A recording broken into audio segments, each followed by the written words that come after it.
The silent muse. The city hummed with life, a ceaseless symphony of honking cars, chattering pedestrians, and distant sirens. Amidst this urban cacophony, Jack, an aspiring artist, sought solace within the confines of a grand department store. His heart, heavy with creative stagnation, yearned for inspiration. As he wandered through the aisles, his gaze fell upon a breathtaking sight. A mannequin, sculpted with ethereal beauty, stood motionless on a pedestal. Her form, bathed in soft, ethereal light, seemed to defy the boundaries of human artistry. Jack was mesmerized. He pulled out his sketchbook, his fingers itching to capture her essence. Night fell, casting a veil of darkness over the city. Yet Jack found himself drawn back to the department store, an inexplicable force pulling him towards the silent muse. He slipped inside, his heart pounding with a mix of anticipation and trepidation. As he approached the mannequin, a strange sensation washed over him. He reached out and gently touched her face, a shiver running down his spine. In that moment, the impossible happened. Her eyes, once lifeless, fluttered open. A soft, ethereal voice filled the air. "Well, hello there," she said, a gentle smile playing on her lips. "You must be Jack." Jack, stunned, could only stare. I think I'm dreaming," he stammered. "You're not dreaming," she assured him. "I'm real." Her name, she revealed, was Anya. A renowned artist in her own right, she had been a brilliant painter, her canvases capturing the essence of the human soul. Her paintings were filled with vibrant colors, intricate details, and a deep emotional depth.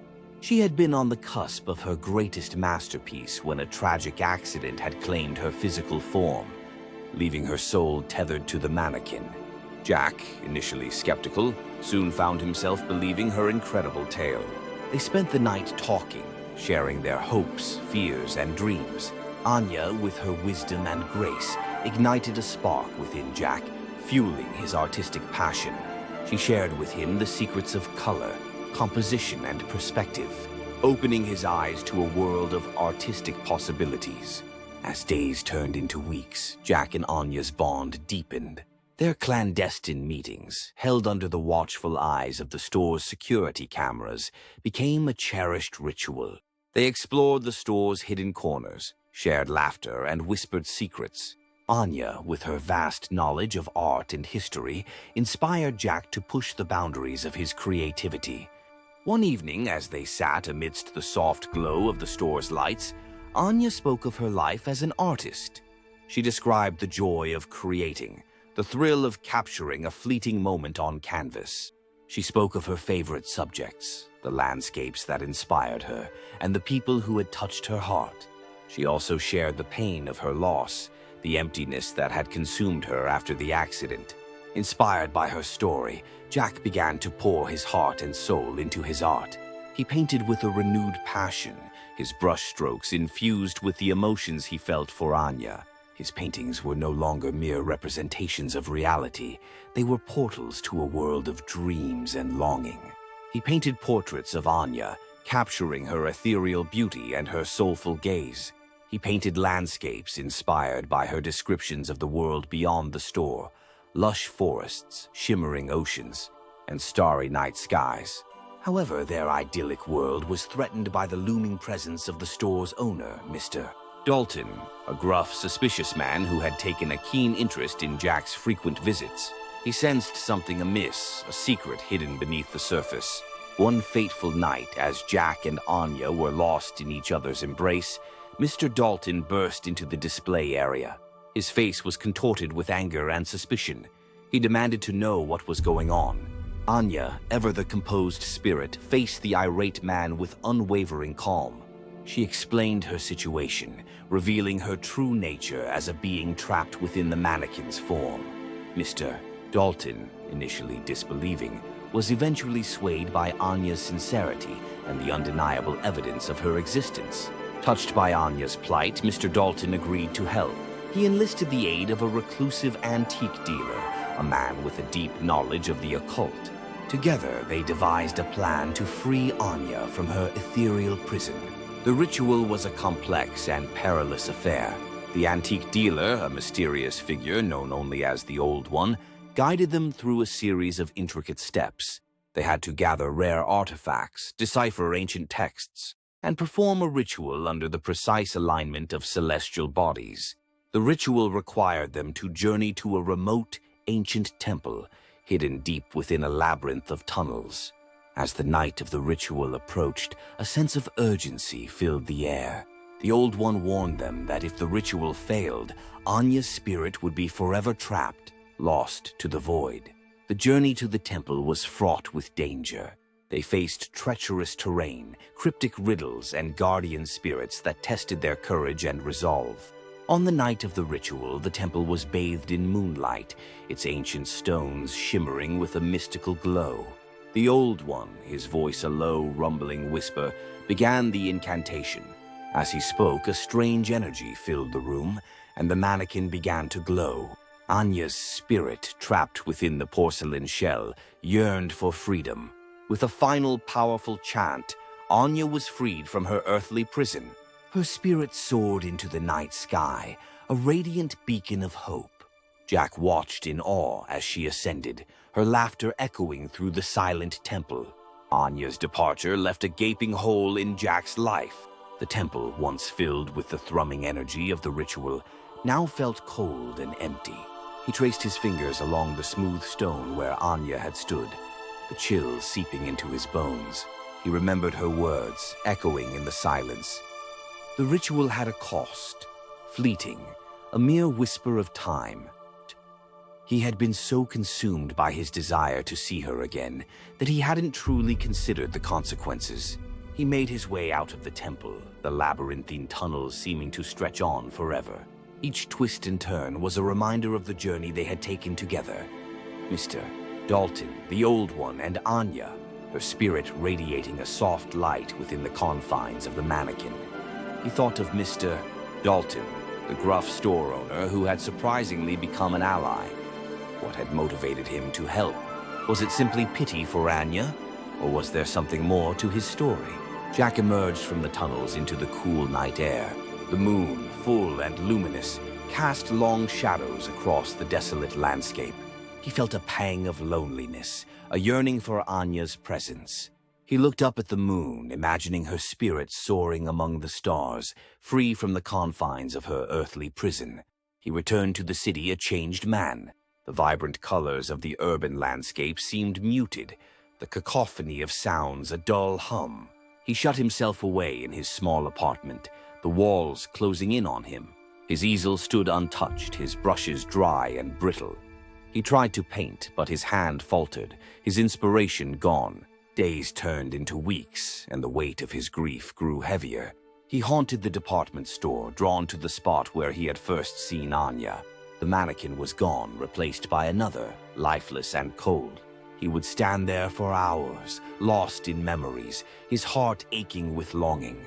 One evening, as he wandered aimlessly through the store, he encountered Mr. Dalton. The older man looked at him with a mixture of pity and understanding. "She's gone, isn't she?" Mr. Dalton said, his voice gruff but gentle. Jack nodded, unable to speak. "I know how you feel," Mr. Dalton continued. "I lost someone too a long time ago, someone I loved dearly." He invited Jack to his office, a small, cluttered room tucked away in a corner of the store. They sat in silence for a while, the only sound the ticking of an old grandfather clock. Finally, Mr. Dalton spoke, his voice low and filled with emotion. "Her name was Eleanor," he said, his gaze fixed on a faded photograph on his desk. "She was my wife. A beautiful, kind woman. She died in a fire many years ago." He paused, his eyes glistening with unshed tears. "I never got over it," he confessed. "I threw myself into my work, trying to forget the pain, but it was always there, a constant ache in my heart." He looked at Jack, his eyes filled with a newfound understanding. "When I saw you with Anya," he said, "I saw myself. I saw the love, the desperation, the longing. I knew I had to help her, not just for her sake, but for yours." He reached into a drawer and pulled out a small velvet pouch. He opened it, revealing a delicate silver locket. "This was Eleanor's," he said, his voice trembling. "I kept it all these years, a reminder of her love. He handed the locket to Jack. "Take it," he said. "It might bring you some comfort." Jack accepted the locket, his fingers tracing the intricate engravings. He felt a warmth spread through him, a sense of connection to Anya and to Mr. Dalton, two souls bound by grief and loss. Weeks turned into months, and Jack slowly began to emerge from his despair. He started painting again, his brushstrokes infused with a newfound depth and maturity. He painted portraits of Anya, capturing her ethereal beauty and the haunting sadness in her eyes. But he also painted landscapes, still lifes, and abstract compositions, exploring the full range of his artistic talent. He found solace in his art, a way to express his grief and to honor Anya's memory. He also found solace in Mr. Dalton's friendship. They would often meet in the store after closing, sharing stories and memories. Mr. Dalton, who had once been a gruff and distant figure, now revealed a softer side. A man who had known love and loss and who understood the depths of Jack's pain. One day, Mr. Dalton approached Jack with an intriguing proposition. He had decided to sell the department store, to retire and travel the world. He offered Jack the opportunity to buy the store, to turn it into an art gallery and studio. Jack was hesitant at first. He had never considered himself a businessman, and the thought of running a store seemed daunting. But Mr. Dalton assured him that he would be there to help, to guide him through the transition. And the idea of creating a space where he could showcase his art and the art of others was too tempting to resist. With Mr. Dalton's help, Jack transformed the department store into a thriving art gallery. He named it the Silent Muse in honor of Anya. The gallery quickly became a hub for artists and art lovers, a place where creativity flourished and where the spirit of Anya lived on. Years passed, and Jack's reputation as an artist grew. His paintings were exhibited in prestigious galleries around the world, and he was hailed as a visionary, a master of his craft. But he never forgot Anya, the silent muse who had ignited his passion and guided his artistic journey. One day, while browsing through a dusty antique shop, Jack stumbled upon a familiar object. It was a small porcelain doll, its features eerily similar to Anya's. He felt a strange pull towards the doll, a sense of recognition that sent shivers down his spine. He bought the doll and took it back to his apartment. He placed it on his desk next to a portrait he had painted of Anya. As he gazed at the doll, he felt a wave of sadness wash over him, a longing for the woman he had loved and lost. That night, he had a vivid dream. He was back in the department store, standing before the mannequin that had once held Anya's spirit. But this time, the mannequin was alive, her eyes sparkling with life. "Jack," she said, her voice soft and familiar. "It's me, Anya." He reached out to touch her, but his hand passed through her form. "I'm not really here," she explained, "but I wanted to thank you." "Thank me?" he asked, confused. "For keeping my memory alive," she said. "For sharing my story with the world." She smiled, her eyes filled with love and gratitude. "You've done so much," she continued. "You've created a place where art thrives, where people can connect with their own creativity. You've honored my legacy in a way I could never have imagined. But I miss you," he said, his voice breaking. "I miss you so much." "I know," she said, her voice gentle, "and I miss you too. But I'm always with you, Jack. In your heart, in your art, in the very air you breathe." She reached out and touched his cheek, her touch as light as a feather. "Never forget that," she whispered, "and never stop creating." He woke up with a start, his heart pounding. The dream felt so real, so vivid. He looked at the porcelain doll on his desk, its eyes seeming to twinkle in the morning light. He felt a sense of peace, a knowing that Anya was still with him, in some way, in some form.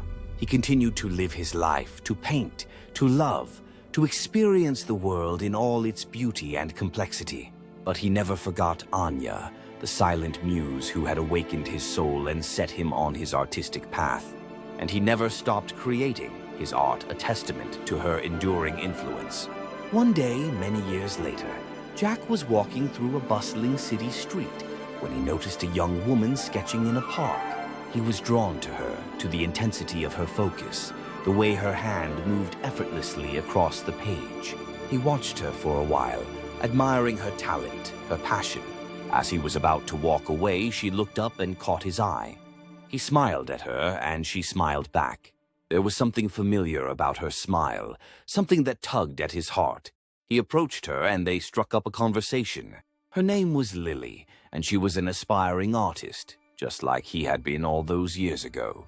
They talked about art, about life, about the city that swirled around them. As they talked, Jack felt a strange sensation, a sense of déjà vu. Lily's voice, her mannerisms, even the way she held her pencil reminded him of someone.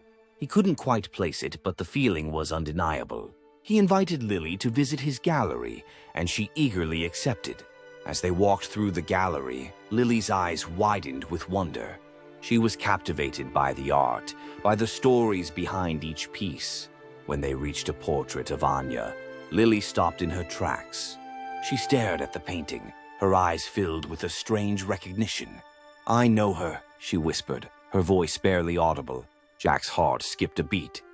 "You do?" he asked, his voice trembling. Lily nodded slowly. "I've seen her in my dreams," she said. "She's beautiful." A wave of emotion washed over Jack, a mixture of joy, sadness, and disbelief. He looked at Lily, at her youthful face, her bright eyes, and he saw a glimmer of Anya, a spark of the same spirit that had touched his life so many years ago. He realized then that Anya's legacy lived on, not just in his art, but in the hearts and minds of those she had inspired. Her spirit, once trapped within a mortal shell, now flowed freely through the world, touching lives, igniting passions, and reminding everyone of the enduring power of art.